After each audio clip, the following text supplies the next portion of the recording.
Question discuss करने से पहले मेरे चैनल को लाइक, शेयर और सब्सक्राइब जरूर करें। तो चलिए चलते हैं हमारे पहले क्वेश्चन की ओर। तो आज का हमारा फर्स्ट क्वेश्चन है, भारतीय संविधान की संसदीय प्रणाली कहां से ग्रहण की गई है?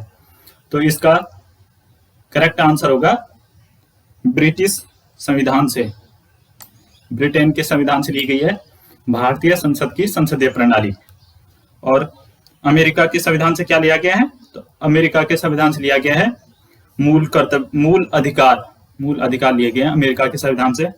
ऑस्ट्रेलिया के संविधान से समवर्ती सूची ली गई है और रूस के संविधान से ली गई है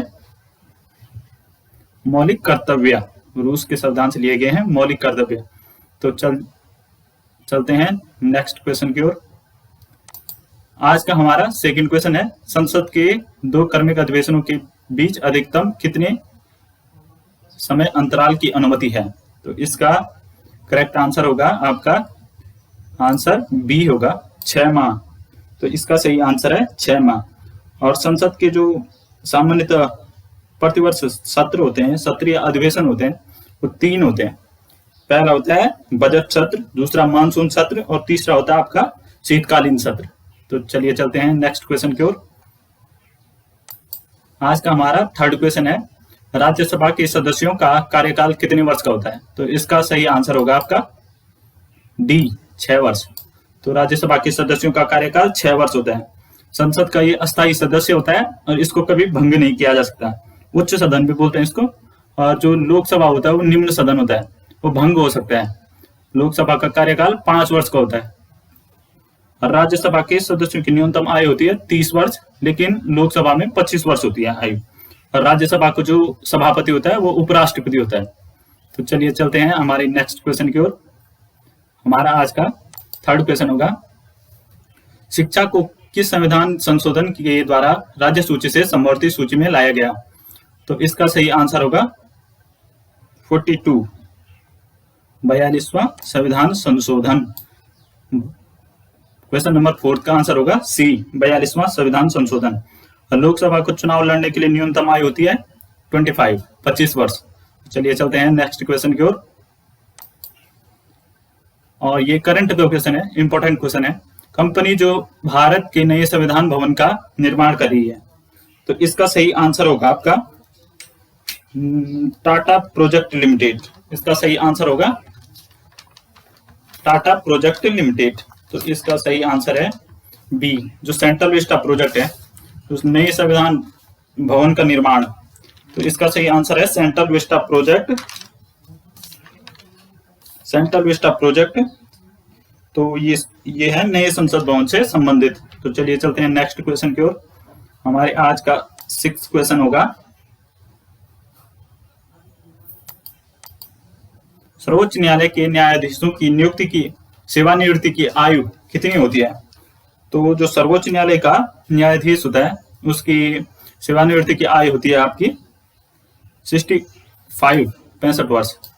क्वेश्चन नंबर 6 का होगा बी, सर्वोच्च न्यायालय के मुख्य न्यायाधीश की नियुक्ति कौन करता है? राष्ट्रपति।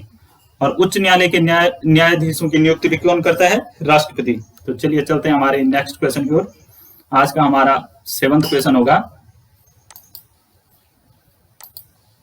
भारतीय संविधान सभा की संघीय शक्ति समिति के अध्यक्ष कौन थे? तो इसका सही आंसर होगा आपका पंडित जवाहरलाल नेहरू। डी आंसर सही होगा।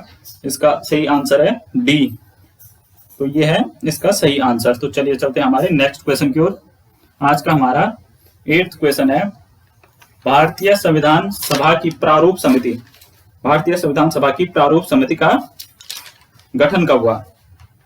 तो प्रारूप समिति का गठन हुआ था हमारा 29 अगस्त 1947 को। 8 का होगा बी आंसर सही, ए आंसर सही। भारत की संविधान सभा की प्रारूप समिति का गठन कब हुआ था? तो 29 अगस्त 1947 को। और प्रारूप समिति के अध्यक्ष कौन थे? तो ये बहुत इजी क्वेश्चन है। इसका आंसर होगा प्रारूप समिति के अध्यक्ष थे डॉक्टर भीमराव अंबेडकर। और प्रारूप समिति में कुल सदस्यों की संख्या थी 7। तो डॉक्टर भीमराव अंबेडकर और 6 अन्य लोग थे इसमें शामिल प्रारूप समिति में। तो चलिए चलते हैं नेक्स्ट क्वेश्चन की ओर। हमारे आज का 9th क्वेश्चन है, भारत के संविधान का कौन सा अनुच्छेद राज्यों के उच्च न्यायालयों को मूल अधिकारों के प्रवर्तन का अधिकार देता है? तो इसका सही आंसर होगा आपका 226, अनुच्छेद 226। अनुच्छेद 226 में होता है ये। और सुप्रीम कोर्ट का उल्लेख होता है भाग 5 में, और अनुच्छेद 124 से 147 सुप्रीम कोर्ट का उल्लेख होता है इन अनुच्छेदों में। और डॉक्टर अंबेडकर ने भारतीय संविधान की आत्मा कहा था अनुच्छेद 32 को। तो संवैधानिक उपचारों का अधिकार भी अनुच्छेद 32 में है, तो आप इन्हें भी नोट कर लीजिए। तो चलिए चलते हैं हमारे नेक्स्ट क्वेश्चन की ओर। आज का हमारा 10th क्वेश्चन है, भारत के संविधान के किस अनुच्छेद में राज्य विधान परिषद की संरचना का उल्लेख है? तो इसका है आपका 171, 171 में, 171 में है। और ऐसा पूछा जाए कि संविधान के अनुच्छेद 169 में, अच्छा हाँ, तो इसका होगा 171। और 169 में क्या है? विधान परिषद का सृजन। विधान परिषद होती है राज्यों में, विधानसभा और विधान परिषद। अगर ऐसा पूछा जाए कि विधानसभा और विधान परिषद वाले राज्य कौन से हैं, तो ऐसे वर्तमान में 6 राज्य हैं। पहले उसमें जम्मू कश्मीर भी था, तो 7 राज्य थे, लेकिन जम्मू कश्मीर अब यूटी बन गया है, तो अब 6 राज्य हैं। तो ये 6 राज्य हैं आंध्र प्रदेश, बिहार, कर्नाटक, महाराष्ट्र, तेलंगाना और उत्तर प्रदेश। तो आप नोट कर लीजिए, आंध्र प्रदेश, बिहार, कर्नाटक, महाराष्ट्र, तेलंगाना और उत्तर प्रदेश, ये 6 राज्य हैं जिनमें विधान परिषद भी है। तो चलिए चलते हैं हमारे नेक्स्ट क्वेश्चन की ओर। किस संविधान संशोधन द्वारा मंत्रिपरिषद की संख्या लोकसभा की कुल सदस्य संख्या के 15% तक सीमित कर दी गई? तो यह कौन सा संविधान संशोधन था? तो ये था 91वां संविधान संशोधन 2003। तो इसका सही आंसर होगा 11th का होगा बी। तो चलिए चलते हैं आगे। राष्ट्रीय मानवाधिकार आयोग का गठन किस अधिनियम के अंतर्गत किया गया? तो इसका सही आंसर होगा मानवाधिकार संरक्षण अधिनियम 1993। तो इसका सही आंसर होगा बी। तो चलिए हमारे नेक्स्ट क्वेश्चन की ओर। आज का हमारा 13th क्वेश्चन है, भारत के संसद का गठन भारत के संविधान के किस अनुच्छेद के अंतर्गत किया जाता है? तो संसद का गठन किया जाता है अनुच्छेद 79, 79 के तहत। और जो लोकसभा का गठन होता है वो 81 के तहत होता है, और जो राज्यसभा का गठन होता है वो 80 के तहत होता है। तो राज्यसभा का 80, लोकसभा का 81 और अनुच्छेद 79 से होता है संसद का 80। लोकसभा निम्न सदन होता है, नहीं ये राज्यसभा के लिए है 80, राज्यसभा के लिए। तो राज्यसभा होता है उच्च सदन, 81 होता है निम्न सदन के लिए यानी लोकसभा के लिए। तो चलिए चलते हैं हमारे नेक्स्ट क्वेश्चन की ओर। हमारा आज का नेक्स्ट क्वेश्चन होगा क्वेश्चन नंबर 14। तो यह है, भारत के राष्ट्रपति शपथ का उल्लेख संविधान के किस अनुच्छेद में है? तो ये है अनुच्छेद 60 में। अनुच्छेद 60 में, तो 14 का बी होगा सही आंसर। इसका सही आंसर होगा बी। तो चलिए चलते हैं हमारे नेक्स्ट क्वेश्चन की ओर।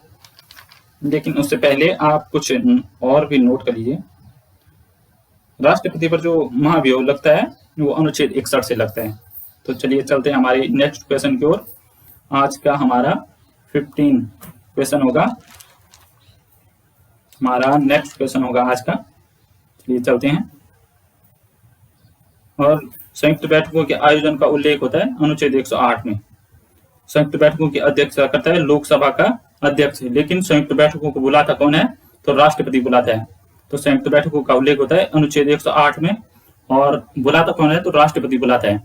और संयुक्त बैठकों की अध्यक्षता कौन करता है? तो लोकसभा अध्यक्ष करता है। तो चलिए चलते हैं हमारे नेक्स्ट क्वेश्चन की ओर। और जो राष्ट्रपति की क्षमादान की शक्ति होती है वो 72 में होती है, अनुच्छेद 72 में। तो आज का हमारा अंतिम क्वेश्चन होगा, तो इसको देखते हैं। संयुक्त बैठक की अध्यक्षता लोकसभा अध्यक्ष करेगा, इसका उल्लेख किस अनुच्छेद में है? तो ये मैंने अभी बताया आपको कि संयुक्त बैठकों की अध्यक्षता लोकसभा अध्यक्ष करता है, लेकिन बुलाता इसको राष्ट्रपति है। तो संयुक्त बैठक की अध्यक्षता करता है लोकसभा अध्यक्ष, और इसका उल्लेख किस अनुच्छेद में है? तो इसका है अनुच्छेद 118 में। तो इसका सही आंसर होगा ए।